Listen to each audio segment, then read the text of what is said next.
Community here for the invitation to be with you this morning. For freedom, Christ has set us free. But what is freedom? And what is, more importantly, Christian freedom? Because they're probably not the same. What most people might think it is to be free, as might think is the endless options that we can have in life, to do whatever it is that we want to do, to accomplish whatever it is that we want to accomplish, the American dream maybe. But is that Christian freedom? Many years ago, I'm from South Louisiana in the Bayou region. It's hot and humid down there, especially right now.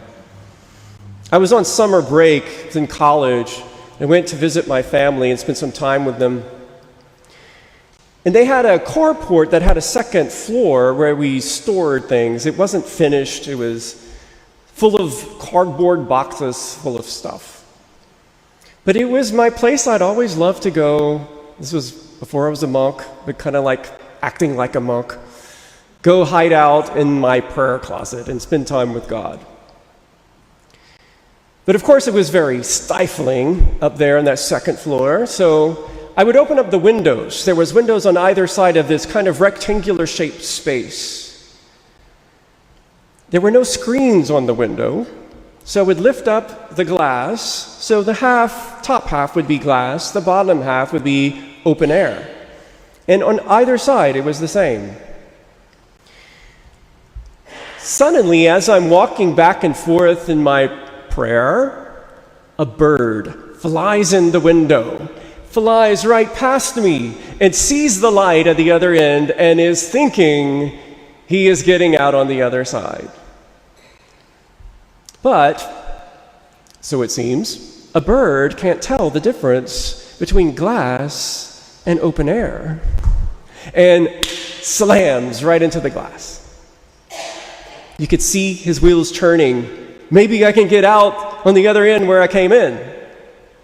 And so flies fast back to the other end to slam against the glass. That happened about 5, maybe 6 times, until suddenly it hit the glass one last time and fell to the ground. Couldn't do it anymore. Ran out of energy. Stunned. I thought maybe even dead. So I'm watching this whole thing happen and decide, well, maybe I'll scoop it up with the cardboard of all these boxes here and see if it's alive and maybe just take it outside into the open air.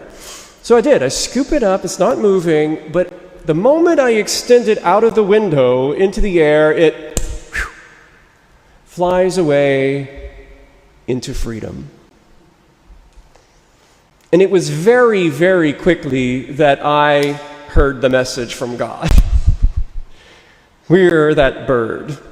I'm that bird that thinks it's just living life, maybe quite innocently, but nevertheless will inevitably find itself in impossible situations where you're stuck, trapped, and you can't get out. In our own strength, we can't. We exhaust ourselves. But the good news is that we have a God who sees it all, like I was just looking at that bird, waiting for it to stop, so maybe I could help it. And that's who our God is, waiting for us to stop. In a sense, to surrender, give up, stop trying so hard, so that he can come and take us into those loving arms and bring us to freedom. This week, a new Superman movie is coming out. Maybe you've heard of it. I was 4 years old when the first Superman with Christopher Reeve came out. That was 1978. So we're due for a new Superman movie. I love Superman. I don't usually like superheroes that much. I'm not attracted to them too much, but I loved Superman as a kid.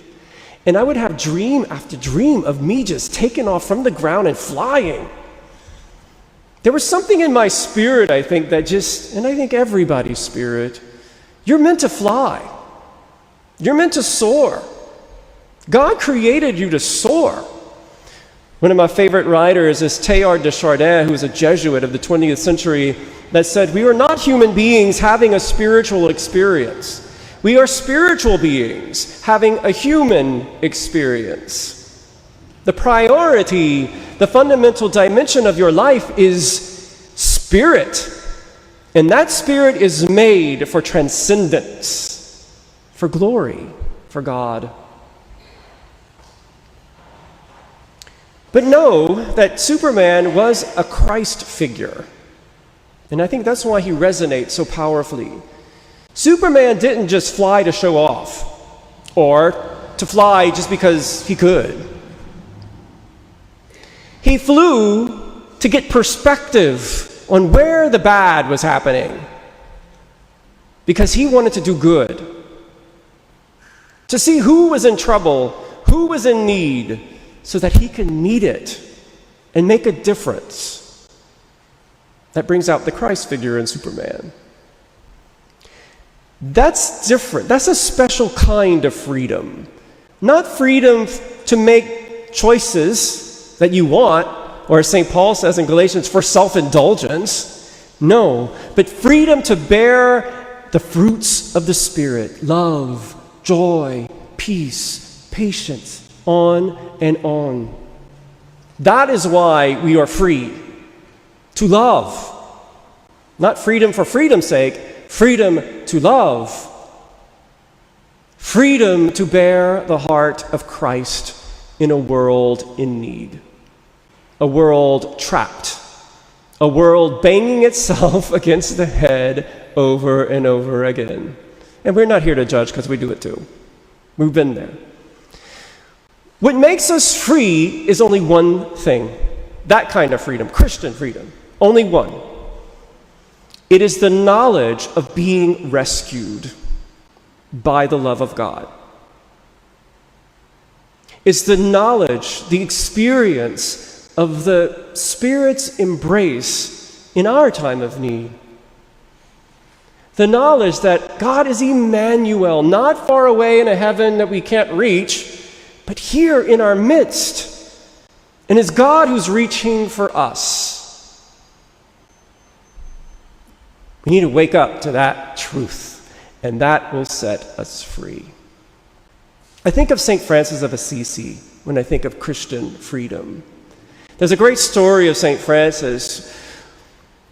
He was kind of an arrogant, proud young man before his conversion experience.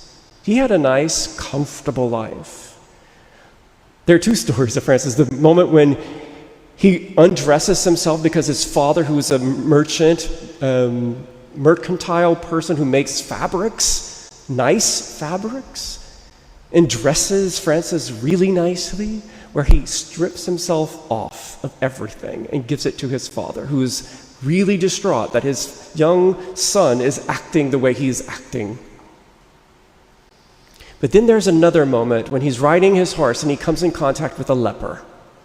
And to be a leper in that time was to be unclean and contagious and a threat. You needed to stay away from lepers. Just like Jesus was supposed to stay away from that leper, remember? But what does Jesus do? He touches and blesses and heals the leper. And at first, Francis, when he sees the leper, is disgusted by the leper. But then he quickly recognizes the heart of Christ welling up in him and gets off that horse, goes, embraces, and kisses the leper. That's Christian freedom. To take a risk, to sacrifice your own good, not self-indulgence. That's the opposite of Christian freedom. It's to be liberated enough to get dirty, to be risky, and to maybe lay down your life for one in need. St. Paul says it in Galatians. The fulfillment of the law is that you, and this is working with the paradox here, irony, you become a slave to your neighbor. That is Christian freedom. To lay down your life for the sake of your neighbor in need. Notice it does not say Christian freedom is to be a slave to God and to lay down your life for God. The fulfillment of the knowledge of that we are Christian and we are living in freedom, that kind of freedom, the kingdom kind of freedom, is that we lay down our life for our neighbor. That's the proof of our love for God. Jesus in this gospel is on his way to Jerusalem. This is a pivotal moment in the Gospel of Luke, where his time to go to Jerusalem after ministering in Galilee is come. He knows what's about to happen to him. And he's showing us what freedom is really like. He knows he will be crucified. He knows he will suffer at the hands of the authorities in Jerusalem. But he knows, too, what is set before him beyond that. Resurrection, ascension, flying, freedom. Only the kind of freedom that can come by first enduring the cross. And he is resolute. The gospel says his face was set for Jerusalem. And you have the sons of thunder, James and John, who when they're by the Samaritans, the unclean, non-Jew, mixture of Jews and Gentiles actually, who don't let them through in that area, want to call fire down from heaven to consume them. And Jesus says, no, that's not the way of freedom. That's not the way of Christian freedom. Jesus is so resolute and focused, he doesn't get offended at the Samaritans. He doesn't have time to get offended. It's an important lesson. You want to know if you're truly free? You don't get offended. And then he has a lesson for his disciples. It has to be urgent. It's not going to be easy, this journey to freedom. You're not going to have a place to lay your head some nights. When your loved one dies, there's no time to go bury them. There's no time to go say bye to your family. You have to be in it 100% without looking back. Urgent, focused. It's going to require everything. When I think of this determination of Jesus, I think of what happened 3 weeks ago. I'm a big tennis fan. And I love the Spaniard, the 22-year-old phenom, Carlos Alcaraz. Any fans? You don't know Carlos Alcaraz? Well, Wimbledon is about to start. You might want to tune in. It's incredible. I love tennis especially because of the singles. It's an individual sport. And with tennis, it's never over until it's over. The French Open 3 weeks ago, the men's finals, in a Grand Slam event like this, it goes to 5 sets. So it's the best 3 out of 5. And Carlos Alcaraz is playing the number 1 player in the world, and he's down 2-0. And in the 3rd set, he gets it. So he's still in it. But in the 4th set, it's 5-4. And he's serving, and he is down 3 championship points, which means if he would have lost any one of those 3 points, those next 3 points, he would have lost the whole thing, the championship. And he saves the first, saves the second, and saves the third, and ends up coming back to win the 4th set, which means they're 2-2. They're going to the 5th set. That's going to determine who's the champion. And of course, as destiny would have it, they have to go to a tiebreaker. This is the longest final men's French Open ever. And most commentators think that this was one of the greatest matches ever played. Goes to the final tiebreaker, the super tiebreaker. They got to go to 10 points in the super tiebreaker at the end. And Carlos Alcaraz kicked it into a new gear and won 10-2. He was down 2 sets, 3 championship points, and won the match. And that reminds me of the fighting spirit, the determination, the focus, and maybe a lot of grace that came through for him. It was one of the greatest comebacks in sports history. And I love it. It's never over until it's over. That kind of faith. Jesus hanging on the cross, feeling like he's drowning in the gulf of the absence of God. My God, why have you forsaken me? And yet, nevertheless, can pray in that moment, conjure up the faith to say, nevertheless, into your hands I commit my spirit. Faith, trust, determination, focus, surrender. And that's what leads to the resurrection and ascension, freedom. You may feel like you're two sets down, 3 championship points down at moments in your life. I think the lesson today is that it's not over until it's over. And there's one in you that is greater than yourself and any obstacle in life that you may face. It is the gift of God's love that has the power to transform your life and your circumstance and bring freedom. And that freedom isn't yours alone. It's meant to be shared, to lead you into the greatest needs of life, to reach out and help bring that kind of freedom to those in greatest need. Amen.